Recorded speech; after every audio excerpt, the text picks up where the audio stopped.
हवस की आग कितनी भयंकर और बुरी होती है, इसके बारे में जानकर आप भी हैरान रह जाएंगे कि बहुत परिवार इसकी भेंट चढ़ चुके हैं और बहुत सारे परिवारों में आग लग चुकी है। पति पत्नी और भी बहुत सारे संबंध टूट चुके हैं, लेकिन लोगों ने इस गंदे कृत्य को करना नहीं छोड़ा है। दोस्तों, आज के मामले में दोस्तों एक 6 साल की बच्ची अपने पिता से कहती है कि उसकी माँ को उसने किसी अन्य की बाहों में सोते हुए पाया और ऐसी स्थिति में पाया कि जब उनकी माँ नग्न अवस्था में होती है। यह सुनकर उसका पिता चौंक जाता है, परेशान हो जाता है कि आखिर ऐसा क्या है, और फिर वह अपनी पत्नी से जैसे ही पूछताछ करने की कोशिश करता है तो उल्टा उसकी पत्नी उस पर भड़क उठती है और कहती है कि यह बच्चे द्वारा बताई गई गलत बात है, ऐसा कुछ भी नहीं है। जब तुम मुझे रंगे हाथों या जब तुम्हारे सामने कोई साक्ष्य हो तभी मुझसे बात करना। आइए पूरे विस्तार से जानते हैं कि यह घटना आखिर क्यों घटित हुई।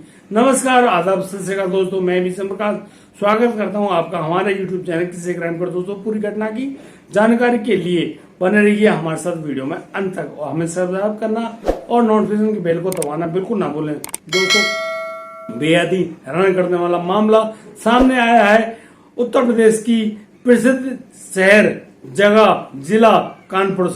दोस्तों, एक बच्ची होती है छोटी सी, उसके पिता उस बच्ची के सर पर हाथ फिरा रहे होते हैं। ये बाप बेटी का प्रेम है, ये होता है और किसी के साथ भी होता है।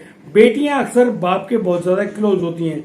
वह लड़की बता रही होती कि पापा, आज मैं जब स्कूल से जल्दी आ गई तो मैं जैसे ही घर में आती हूँ तो यहाँ घर के कमरे में जैसे ही मैं अपनी मम्मी के कमरे में जाने की कोशिश कर रही होती हूँ तो गेट का जो उनके कमरे का जो दरवाजा है वह थोड़ा सा खुला हुआ था। जैसे ही मैं उसमें अंदर जाकर देख रही होती हूँ तो वहां पर एक व्यक्ति मेरी माँ के बगल में लेटा हुआ था। मेरी माँ के शरीर पर कोई भी वस्त्र नहीं थे, वह नग्न अवस्था में थी। और जब वह उस व्यक्ति को मैंने देखने की कोशिश करी तो वो आप नहीं थे, कोई और था।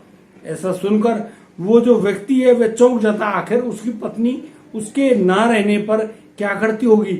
वह व्यक्ति पेशे से सरकारी डॉक्टर है और वो अपनी जॉब के अनुसार हॉस्पिटल जा रहे होते हैं और वहां पर इलाज कर रहे होते हैं। हर डॉक्टर की मोस्ट ऑफ नौकरी होती है 24 घंटे की। 24 घंटे की नौकरी करने के बाद 24 घंटे की ही छुट्टी होती है।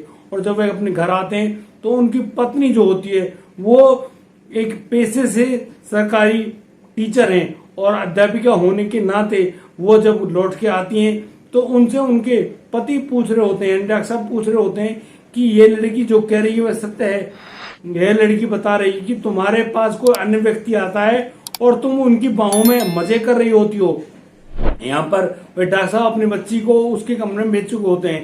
यहाँ पति पत्नी आपस में बात कर रहे हैं और यहाँ पर पत्नी अपने पति के ऊपर तेज से चिल्लाते हुए कहती है कि ये सब लगाए गए आरोप हैं, ये गलत है, अनर्गल बातें हैं, ऐसा कुछ भी नहीं है। और यदि आपको मुझ पर शक है तो कभी मुझे रंगे हाथों पकड़ना, मुझे बताना कि मैं किसी और के साथ कैसे रहती हूँ। दोस्तों, यहाँ पर डॉक्टर साहब की बोलती बंद है। वो कहे तो कहे क्या, क्योंकि उसने जो कुछ भी कहा है या पूछा है वह अपनी छोटी सी बच्ची के कही गई बातों पर ही तो कहा है। उसको यकीन नहीं होता है अपनी बच्ची पर भी, और वह अब इस धुनाबुनी में लग जाता है कि आखिर क्या है, क्या मामला है। और फिर वह जब नौकरी पर जा रहे होते हैं तो वह सोचते हैं कि क्यों ना आज पत्नी को ही रंगे हाथों पकड़े जाए। दोस्तों, एक दिन जब करीब 9 बजे के समय वह डॉक्टर साहब अपने हॉस्पिटल के लिए ड्यूटी पर जा रहे होते हैं तो वो अपनी कार लेकर निकलते हैं। और उनके निकलने पर अब उनकी जो पत्नी होती है वह खुश हो रही होती हैं और वह इसी खुशी के चक्कर में अपने प्रेमी को अपने घर बुला लेती हैं। डॉक्टर साहब भी थोड़ी चालाकी दिखाते हुए हॉस्पिटल जाते हैं और वहां पर अपनी अटेंडेंस लगाने के बाद, थोड़ी जांच वगैरह करने के बाद अब वहां से लौट आते हैं अपने घर पर। घर आते हैं और गाड़ी को घर के बाहर ही पार्क कर देते हैं और चुपचाप घर में घुस जाते हैं। दोस्तों, यहाँ पर जो महिला टीचर हैं वो अपने प्रेमी के साथ नग्न अवस्था में अपने कमरे में मौजूद होती हैं। दोस्तों, जैसे ही डॉक्टर साहब अंदर आते हैं, डॉक्टर साहब अब बड़ी गौर से देख रहे होते हैं कि यहाँ पर हो क्या रहा है। और जैसे ही वो देखते हैं कि उनकी पत्नी किसी अन्य व्यक्ति के साथ उनके कमरे में ही सोई हुई है, यानी कि उस बच्ची की जो कही गई बातें हैं वो बिल्कुल सत्य है, उनमें कोई भी बात झूठ नहीं है।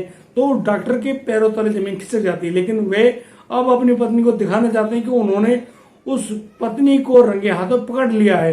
दोस्तों, अब डॉक्टर जैसे ही अंदर घर में घुसते हैं, वे जाते हैं सीधे अपने बेडरूम के और उस कमरे को लॉक करते थे जिस कमरे के अंदर उसकी पत्नी और उसका प्रेमी मौजूद होते हैं। और दोस्तों उसको लॉक करने के बाद वे अब पुलिस के पास फोन करते हैं, पुलिस भी सीधे मौका वारदात पे पहुंच जाती है। और यहाँ पर वे डॉक्टर साहब बताते हैं और कहते हैं कि यहाँ कमरे के अंदर उसकी पत्नी मौजूद है और वह भी अपने प्रेमी के साथ वे दोनों रंग रलियां मना रहे हैं। और ये ऐसा करते हुए मैंने उनको साफ अपनी आंखों से देखा है और उनके वीडियोस भी बना रही है, फोटो भी खींच लिए हैं, यानी कि उन्होंने साक्ष्य और सबूत भी जुटा लिए हैं। अब पुलिस की मदद के अनुसार उस कमरे के दरवाजे को खोला जाता है तो उस कमरे से उस महिला टीचर को बरामद कर लिया जाता है और उसके प्रेमी जिनका नाम राकेश रोशन त्यागी है उसको भी उस कमरे से बरामद कर लिया जाता है। दोस्तों अब वह डॉक्टर साहब जो उनके महिला के पति हैं वे कह रहे होते हैं कि ये देखिए मेरे पास सबूत भी हैं और इन सबूतों के अनुसार तुम्हारा जो जुर्म है वह कबूल करने का क्या, तुम सजा पाने के हकदार हो। ये देखिए तुम पर अब ये जुर्म साबित भी होता है। ऐसा सुनकर वह महिला टीचर अब रो रही होती हैं और पता नहीं क्या करने का नाटक करती है। लेकिन ये सब बातें बेकार है, ऐसी बातें शायद नहीं करनी चाहिए। एक महिला जिसके पति डॉक्टर है, सरकारी डॉक्टर, अच्छा खासा कमा रहे हैं, खुद भी महिला टीचर हैं सरकारी, वो भी अच्छा खासा कमा रहे हैं, लेकिन उनकी हवस की प्यास इतनी गंदी है कि वो बुझ ही नहीं रही है। भैया क्या होगा इस दुनिया का? अरे तुम लोग कितने गंदे हो, क्या सोचते हो, क्या करते हो, तुम्हारी मानसिकता को क्या हो गया है, इतनी गंदी मानसिकता। अरे तुम्हारा 16 साल का बेटा है, 6 साल की बेटी है, अभी भी तुमको आग लगी हुई है।